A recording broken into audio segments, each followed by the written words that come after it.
Падчас атакі на Браншчыне пацярпеў не толькі беларускі аўтобус, сцвярджаюць прапагандысты.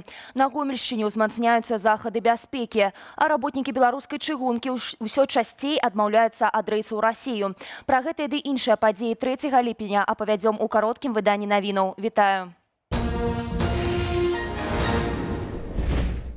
Дзяржаўнае тэлебачанне пашырыла маштабы інцыдэнту ў Бранскай вобласці Расіі. У сюжэце, які выйшаў у эфіры першага інфармацыйнага, сцвярджаюць, што, цытата, падчас атакі дрона 2 ліпеня, акрамя пасажырскага аўтобуса, пацярпелі і 3 беларускія фуры. Адна з іх цалкам згарэла. Украінскі бок зняпраўджвае абвінавачванне ад расійскіх тэлеграм-паблікаў і чыноўнікаў у атацы на аўтобус з беларускімі турыстамі. У генштабе ЗСУ каментары выданню «Зеркала» назвалі інцыдэнт правакацыяй России, скіраваны на тое, каб прыкрыць, цытата, тэрарыстычны удар па Кіеве у ноч на 2 ліпеня.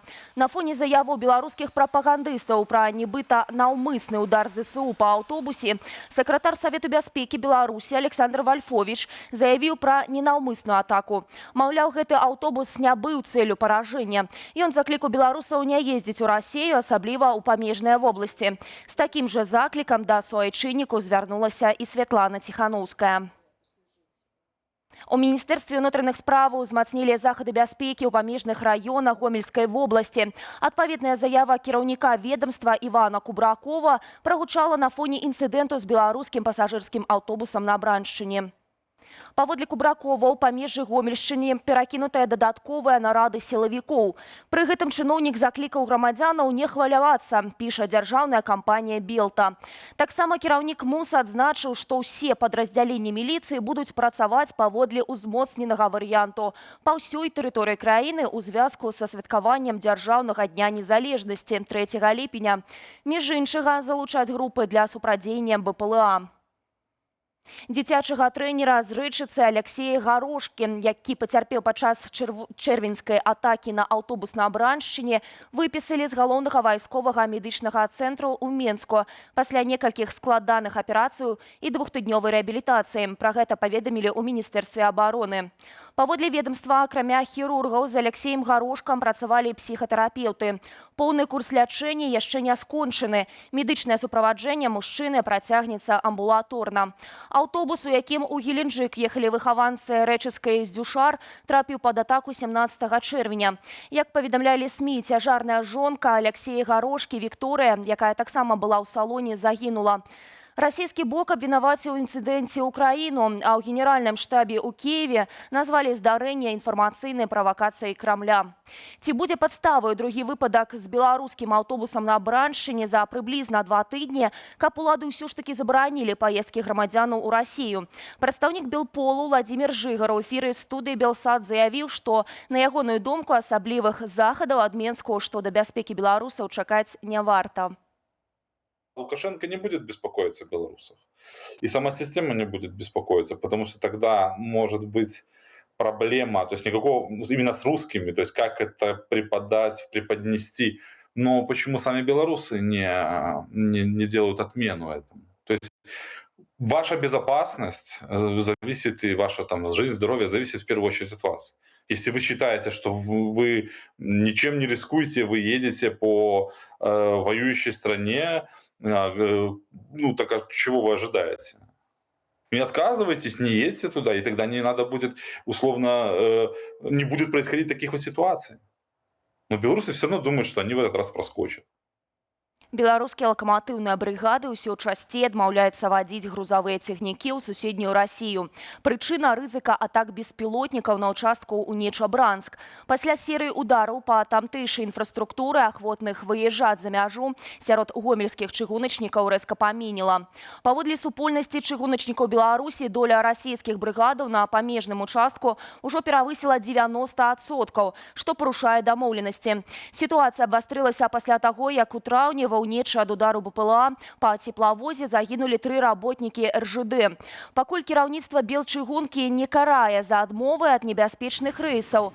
Замест гэтага машыністам прапануюць даплаты да 3 базавых велічыняў за паездку.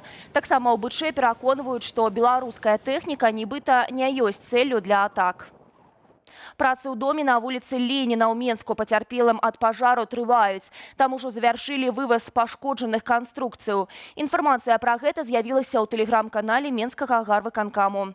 Сёння да канца дня ў будынку маюць усталяваць часовы дах, каб абараніць дом ад ападку. На рамонтных працах на аб'екце задзеяныя 153 асобы. Паралельна спецыялісты рыхтуюць праект аднаўлення. Раней у доме аднавілі падачу газа, вады, ды развязалі праблемы з электрычнасцю. Пажар у шасціпавярховіку адбыўся ўвечары 28 чэрвеня. Агонь ахапіў плошчу больш за 1000 квадратных метраў. Цалкам загасіць узгаранне ўдалося толькі ўначы 29-га. Афіцыйна прычыну здарэння пакуль не агучылі.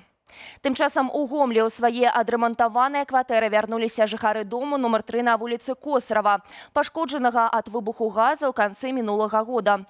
Здымкі ўрачыстага ўручэння ключоў ад абноўленых кватэраў апублікаваў гомельскі гарвыканкам. Адзначаецца, што падчас рамонтных працаў правялі тэхнічнае правяранне сістэмаў, перазапусцілі вода, газа і электразабеспячэнне. Выбух газапаветранай сувязі ў будынку адбыўся летась у снежні. Тады ў трэцім пад'ездзе дому абрынуўся з 8 до 6 паверхаў і была пашкоджаная сцяна. На час рамонтных працаў жыхароў пацярпелага пад'езду часова перасялялі. Святыня, якая магла трапіць у спіс ЮНЕСКА, больш не лічыцца гістарычна-культурнай каштоўнасцю.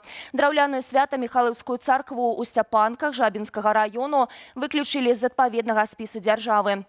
Унікальны драўляны помнік 18 стагоддзя цалкам згарэў летась у ліпені праз кароткае замыканне. Адразу пасля мясцовыя ўлады анансавалі расчыстку завалаў ды праектаванне новага будынку і нават пачалі збіраць сродкі на гэтую мэту. Аднак праз год сітуацыя рэзка змянілася. У Міністэрстве культуры пастанавілі пазбавіць царкву ахоўнага статусу. Аўтары тэлеграм-каналу «Спадчына» адзначаюць, што гэта супярэчыць кодэксу аб культуры, згодна з якім пазбавіць аб'ект такога статусу магчыма толькі тады, калі будынак немагчыма аднавіць. У выпадку ж Свята-Міхайлаўскай царквы захавалася дастаткова фота і відэаматэрыялаў, адзначаюць адмыслоўцы. Звычайная паездка на рыбалку ледзь не скончылася трагедыі. Каля вёскі Любча на Градзеншчыне лекавы аўтамабіль сарваўся з абрыву і цалкам апынуўся пад вадою. Падчас моцнай залевы 2 ліпеня кампанія пастанавіла перагнаць машыну далей ад берагу. Але на слізкім грунце аўта страціла шчапленне. У таварыстве ратавання на водах паведамілі, што кіроўца паспеў выскачыць з машыны і не пацярпеў. А вось аўта давялося даставаць з дапамогай спецтэхнікі і вадалазнага абсталявання працаўнікам гэтай арганізацыі. Спецыялісты нагадваюць, пасля ліўняў берагі робяцца асабліва небяспечныя, таму не варта пакідаць машыны каля вады ці на абрывах. Пра развіццё падзеі о 19 гадзіне раскажуць мае калегі ў выпусках «Аб'ектыву» і студыі «Белсат». А каб атрымліваць самыя свежыя навіны, запрашаю падпісвацца на нашыя сацыяльныя сеткі. А таксама, калі для вас гэта бяспечна, паставіць лайк гэтаму відэа. Так яго ўбачыць больш людзей. Беражыце сябе і заставайцеся з «Белсатам».